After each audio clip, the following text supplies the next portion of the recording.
pessoal, tudo bem?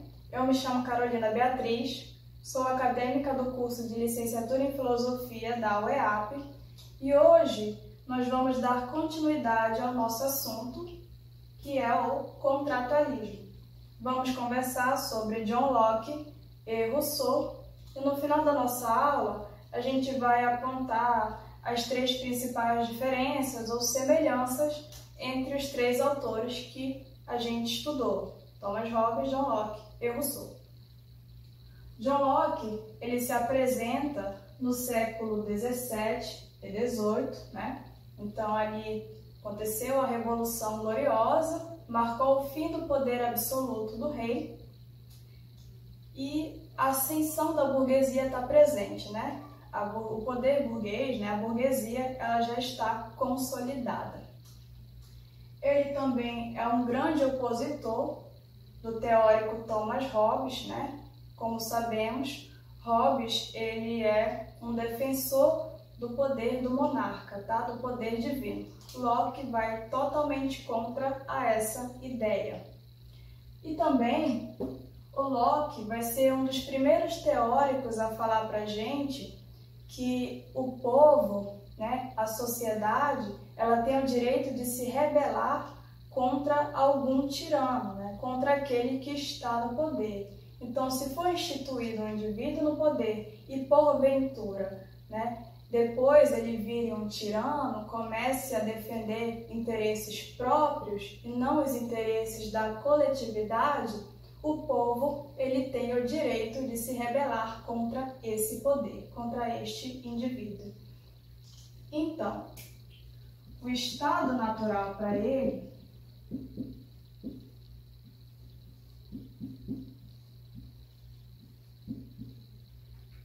ou o estado de natureza diz que o homem é livre, ele é um ser pacífico ou propenso à paz,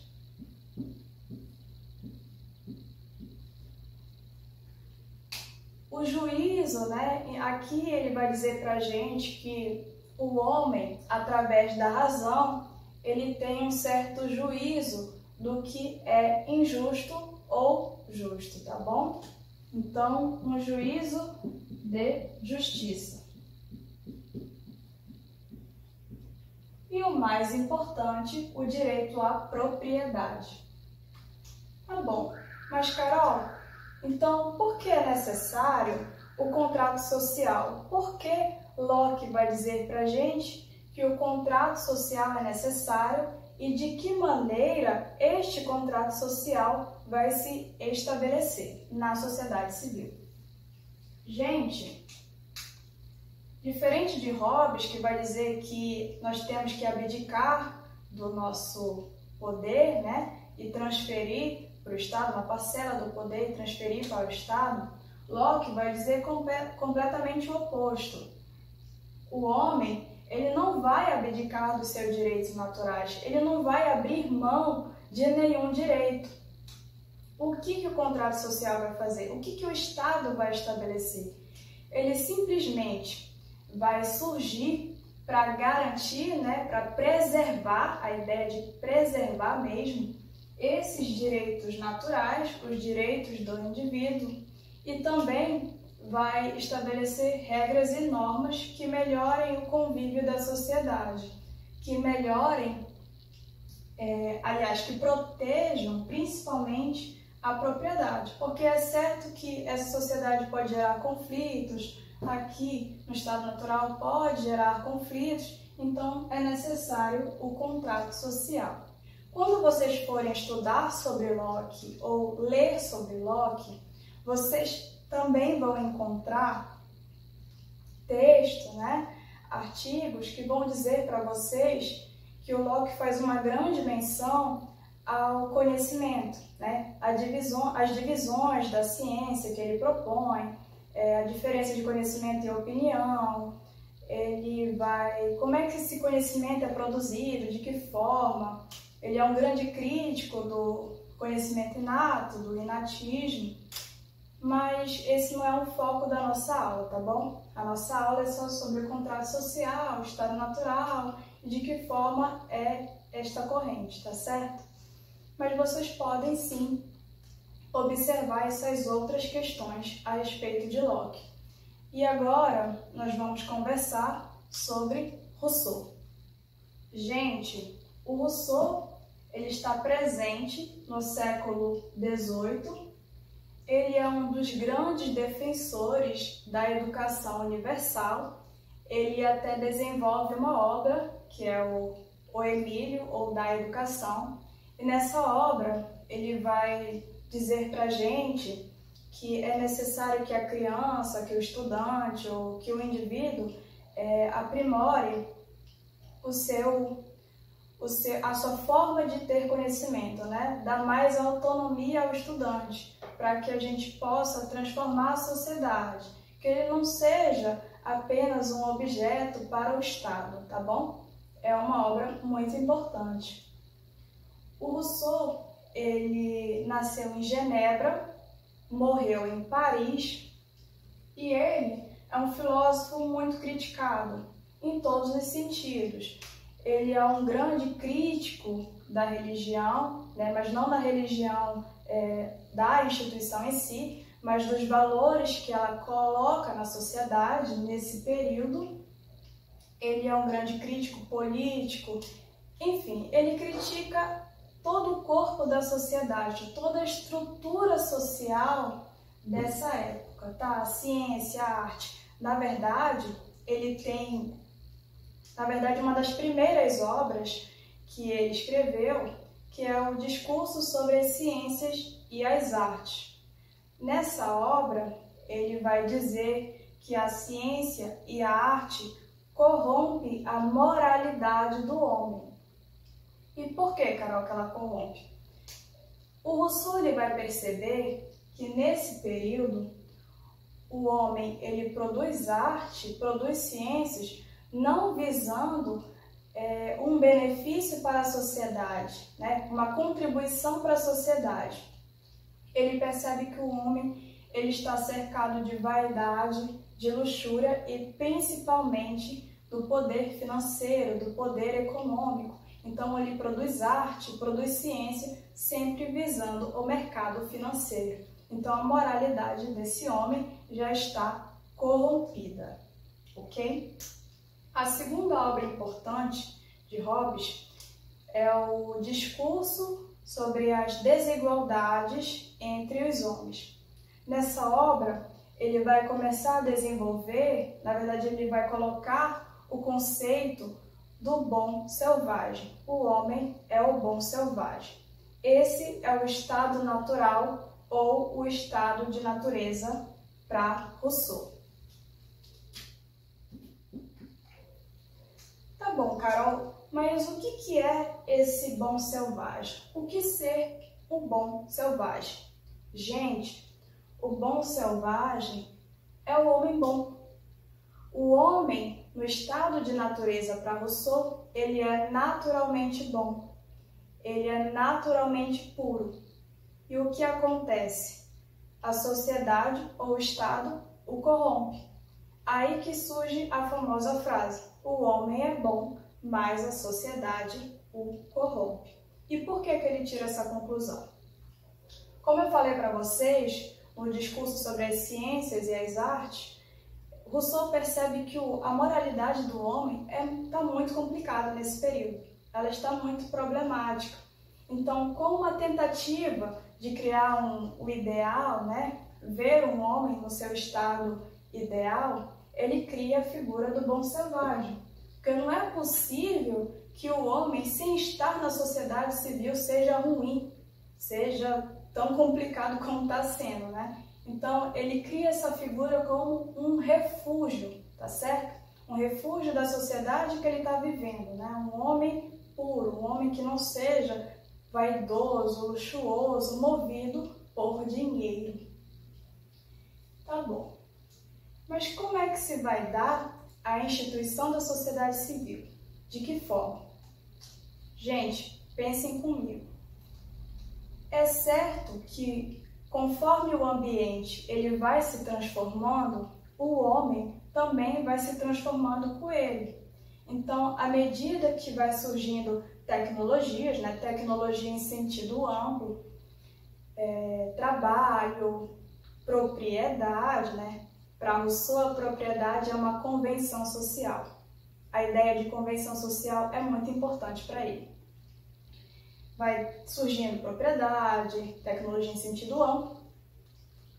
O homem vai se transformando também e vai colocando novos valores para ele, né? Então, vai modificar as atitudes do homem, como o homem vai ver o mundo, né? A sua moralidade também vai mudando. Então, é nesse sentido que a sociedade civil ela vai acontecendo, né? Uma ideia de transformação desse estado natural para a sociedade civil. E a partir do momento, o Rousseau vai dizer assim para a gente, a partir do momento que eu começo a estabelecer o que é meu e o outro anui, né? O outro concorda com isso, a gente já está na sociedade civil, já está acontecendo a sociedade civil. Por exemplo, eu estou aqui, essa aqui é a minha terra, essa aqui é a minha árvore, esse aqui é os meus frutos, meus animais aqui, né? Isso aqui é meu, né? E você concorda que isto é meu e você começa também a estabelecer o que é seu, o outro vai estabelecer o que é seu, né? Aqui todo mundo vai colocando o que é seu, né? Então, ele começa a delimitar o que é seu, né? O seu espaço, as suas coisas, né? Tudo que pertence a ele. Aqui no estado natural de Rousseau, o homem ele carrega valores positivos. E além dele carregar esses valores positivos, o homem ele anda só. Que é bem diferente quando se estabelece o contrato social.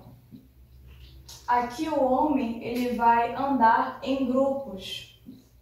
E, gente, é muito importante que a gente também compreenda toda a estrutura que o Rousseau vai colocar para a gente, tá?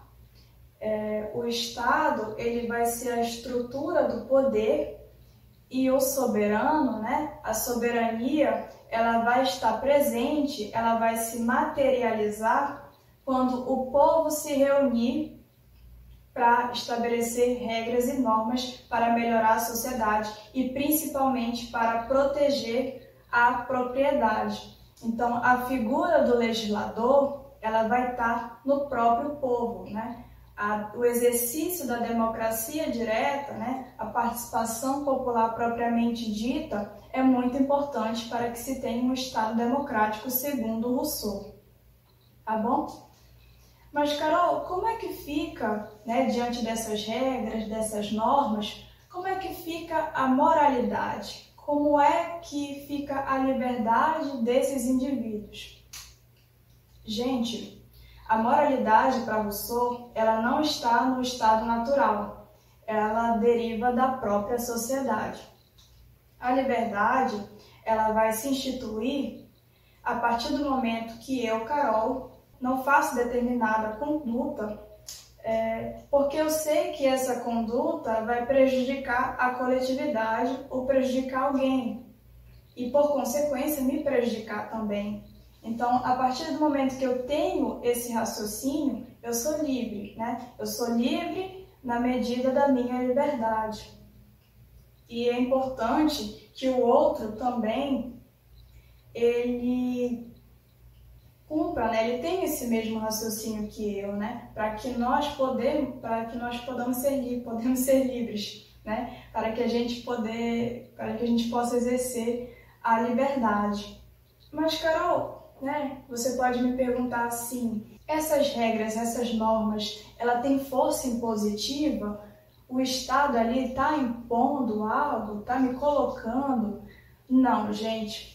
Para o homem, né, já que ele tem esse exercício mais direto, né, do poder, ele é o legislador, para ele não é nenhum peso, sabe? Cumprir essas regras e essas normas, porque ele mesmo está conversando, né, com outras pessoas para estabelecer. Então, para ele não há problema nenhum em cumprir essas regras e normas com uma força, né, uma força coercitiva. Então, outro ponto importante, gente, a diferença entre vontade geral e a vontade de todos.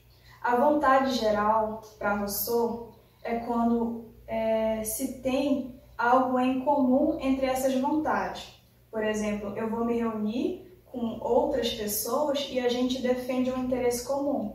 Por exemplo, saúde, educação, assistência, entre outros, né? Isso é um interesse comum, que é diferente da vontade de todos. A vontade de todos já é a soma de interesses individuais, tá certo? Então, gente, era isso que eu tinha para conversar com vocês sobre Rousseau. E agora, né, eu peço muita atenção de vocês para que a gente possa fazer como se fosse uma revisão bem rápida de tudo que a gente viu.